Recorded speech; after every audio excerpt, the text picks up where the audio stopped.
यही तो सवाल था कि आखिरकार जिन बच्चियों ने नरेंद्र मोदी साहब यानी देश के प्रधानमंत्री के बारे में अपशब्द बोले, उन बच्चियों को कैसे हरस किया जा रहा था। लंपट लुच्चे मवाली किस्म के सड़क पर गंदगी उगल रहे थे। कोई फोन कर रहा था, कोई मैसेज कर रहा था, कोई ट्रोल कर रहा था, और उधर पुलिस भी कम नहीं थी। 0 FIR लिखकर इन बच्चों पर दबाव डाल रही थी कि नाक रेकड़ो, हाथ जोड़कर माफी मांगो। जबकि मैंने कहा था कि अगर वाकई इनके साथ ये सब करना था तो मोदी जी ये रील बनाकर ये दिखाने की, दिखावा करने की जरूरत क्या थी कि बच्चे शरारती हैं, मैंने माफ किया। ये तमाशे से कम नहीं था। असली कार्रवाई जो आज हुई वो पहले हो जानी चाहिए थी। असली लंपट लुच्चा ऐसा व्यक्ति होता है जिसकी मानसिकता में बच्चियों के लिए सिर्फ और सिर्फ गंदगी होती है।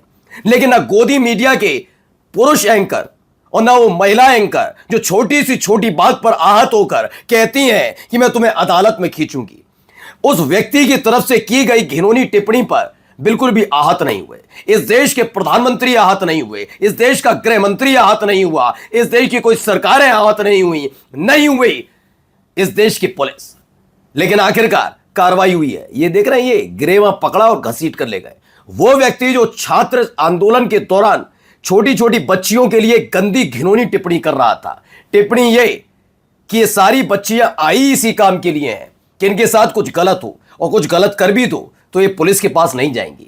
आज उसकी हालत देखिएगा, चेहरा देखिएगा। बड़ी कहती है ना वो वाली मैडम, बॉडी लैंग्वेज। आज इसकी शक्ल सूरत दोनों देखिएगा। ये लायक है। और जानते हैं जिसको आज घसीट कर ले गई पुलिस, वो किस संगठन का बौद्धिक प्रमुख है? RSS। अब सोचिए, RSS के ऐसे बौद्धिक प्रमुख है तो कैसा होगा ये संगठन। नमस्कार, मैं हूं प्रज्वल गौतम और आप देख रहे हैं खबर चौक।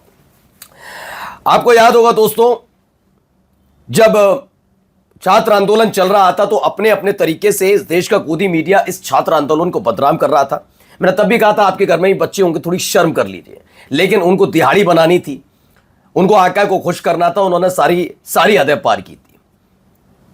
उस दौरान भारतीय जनता पार्टी के नेता भी कैसी भाषा शैली का इस्तेमाल कर रहे थे। मैंने तब भी कहा था और आज भी कहता हूं, जिस जनरेशन के दम पर आपने 14 और 19 में सरकार बनाई, ये जो मौजूदा जनरेशन है उससे अलग है। उस जनरेशन की खास बात यह थी कि वहां पर 10 चेहरे थे। इन 10 चेहरे, 10, 11, 12 चेहरों में से एक को आपको चुनना है।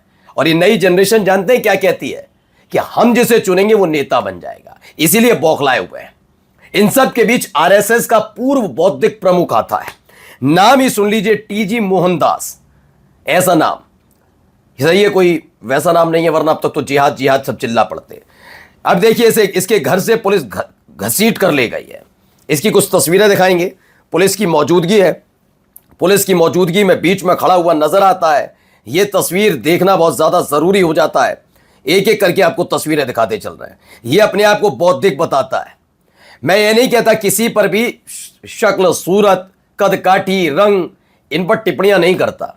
लेकिन जो घर की बच्चियों के बारे में, देश की बच्चियों के बारे में ऊल जलूर और गंदगी उगले, वो लंपट है, वो लुच्चा है। इतना गंदा और घिनौनी मानसिकता का यह व्यक्ति है। और मैं पहली फुर्सत में कहता हूं कि अब RSS प्रमुख को आगे आकर माफी मांगनी चाहिए कि माफ करिए देश की जनता, देश की बच्चियों, कि एक वक्त में यह RSS का बौद्धिक प्रमुख रह चुका है। सोचिए, जिस वक्त ये बौद्धिक प्रमुख रहा होगा RSS का, RSS की मानसिकता कहां तक पहुंचाई, उसने क्या बना दिया होगा। कभी आपने सुना है कि RSS की कोई सरसंघचालक महिला बनी? क्यों नहीं बनी? ऐसे ही लोगों की वजह से, क्योंकि इनकी नजर में महिलाओं के लिए क्या इज्जत है, आप सोचिएगा। आज इसे घसीट कर ले जा रही है पुलिस, और यह बहुत पहले हो जाना चाहिए था। उस 15 साल की बच्ची पर 0 FIR लिखने से पहले इस बदतमीज आदमी के खिलाफ कड़ी कार्रवाई दिल्ली पुलिस को कर देनी चाहिए थी, नोएडा पुलिस को कर देनी चाहिए थी। तमाम देशों की पुलिस इसके खिलाफ कार्रवाई करती और घसीट कर लेकर जाती, लेकिन ऐसा नहीं हुआ क्योंकि इसका संबंध सीधे RSS से। तो दिल्ली पुलिस को तो क्या याद आएगा, बीजेपी को क्या याद आएगा? वो बच्चे, 15 साल की बच्चियां गाली दे रहे थे मृत मां को, और इस देश की सैकड़ों हजारों बच्चियों के बारे में जिसने गंदगी उगली, मोदी जी के मुखमंडल से एक शब्द नहीं निकला। इनका लाडला हो जाएगा, अमृतवाणी उगलने वाला। लेकिन आज देखिए उसकी हालत क्या है। खबर है छात्रों पर अभद्र टिप्पणी, छात्राओं पर, माफी चाहूंगा, छात्र नहीं छात्राओं पर अभद्र टिप्पणी करने वाला संघ का पूर्व बौद्धिक प्रमुख हिरासत में। केरलम पुलिस ने आरएसएस के पूर्व बौद्धिक प्रमुख टीजी मोहनदास को हिरासत में ले लिया। उसे तिरुवनंतपुरम साइबर अपराध शाखा ने कोच्चि से हिरासत में लिया। उसने कुछ दिन पहले जंतर मंतर पर धरना देने वाली छात्राओं को सामूहिक ... आप पढ़ लीजिए, करवाने वाली युवतियां कहा था। उसने यह भी कहा था कि अगर इन छात्राओं के साथ सामूहिक ... जो भी है लिखा हुआ है, सोचिए घिनौनापन कितना है इसकी मंजर हो, तो भी ये पुलिस की रिपोर्ट नहीं लिखाएंगी। ये मसला ऐसे ही नहीं है, जरा पढ़िए। ये इसने कहा था, मोहनदास ने ये भी कहा। क्या क्या कहा? पहले इसने कहा कि प्रोटेस्ट में ऐसी लड़कियां थी जिन्हें पसंद है गलत काम, गंदा काम, जो लिखा हुआ पढ़ लीजिए, और अगर उनके साथ ऐसा होता है तो कहीं शिकायत नहीं करती। मोहनदास का यह घटिया बयान आरएसएस की घिनौनी, हिंसक व महिला विरोधी मानसिकता का सबूत है और आरएसएस हमेशा ऐसे लोगों को संरक्षण देती आई है। मैं फिर पूछ रहा हूं, भारतीय जनता पार्टी की एक महिला राष्ट्रीय अध्यक्ष का नाम बताइए। राष्ट्रीय अध्यक्ष महिला। आरएसएस की एक महिला सरसंघ चालक का नाम बताइए, गिनाइए। ये महिला हितैषी की बात करेंगे, महिला हितैषी है। सोचिए इनकी मानसिकता कितनी गंदी, घिनौनी, और ये होंगे। और इस पर कब कार्रवाई होनी चाहिए थी? इसने बयान कब दिया था, सोचिए। और बयान देने के इतने दिन बीत जाने के बावजूद भी अब जाकर केरलम पुलिस ने कार्रवाई की, वरना दिल्ली पुलिस तो हाथ पर हाथ रखे बैठी है। मोदी जी का दिल नहीं दुखा, क्योंकि उन्हें सिर्फ और सिर्फ अपनी चिंता है। और जब कह दिया जाए तो कहा जाता है बच्चियों को, उन बच्चियों को जो गालियां दे रही उन्हें सुना। हाँ, आज मैं कहता हूं, मैं पूरे जिम्मेदारी के साथ कहता हूं कि हां, मैं उन बच्चियों का समर्थन कर रहा हूं। मैं उन बच्चियों का समर्थन करूंगा जब इस देश का प्रधानमंत्री उन बच्चियों को माफ कर देने का अपील करता है, लेकिन उसके बावजूद उत्तर प्रदेश से लेकर अलग अलग जगह उन बच्चियों को अपमानित किया जाता है, माफी मांगने पर मजबूर किया जाता है, और नरेंद्र मोदी साहब देश के प्रधानमंत्री शांत रहते हैं। तब मैं उन बच्चियों का समर्थन करूंगा। मैं करूंगा उन बच्चियों का समर्थन जिन्हें ये घटिया और बदतमीज आदमी घिनौनापन की सारी हदें पार करता है। तब नरेंद्र मोदी साहब का दिल नहीं दुखता और वो चुप्पी साधते हैं। तो बिल्कुल मैं उन बच्चियों का समर्थन करता हूं, वरना बोल देते ना दो शब्द, हाँ ये घटिया आदमी है, गरिमा पकड़ो, घसीट कर जेल में डालो, नहीं कह पाए। सुनिए, अगर मेरे पास अधिकार होता तो मैं जंतर मंतर के आसपास कर्फ्यू लगाकर प्रदर्शनकारियों को गोली मार देता। जी हां, इसने यही कहा। ये वो टीजी मोहनदास है और ये बौद्धिक प्रमुख आरएसएस का। यही अकेला नहीं था, ये देखिए, ये भी है।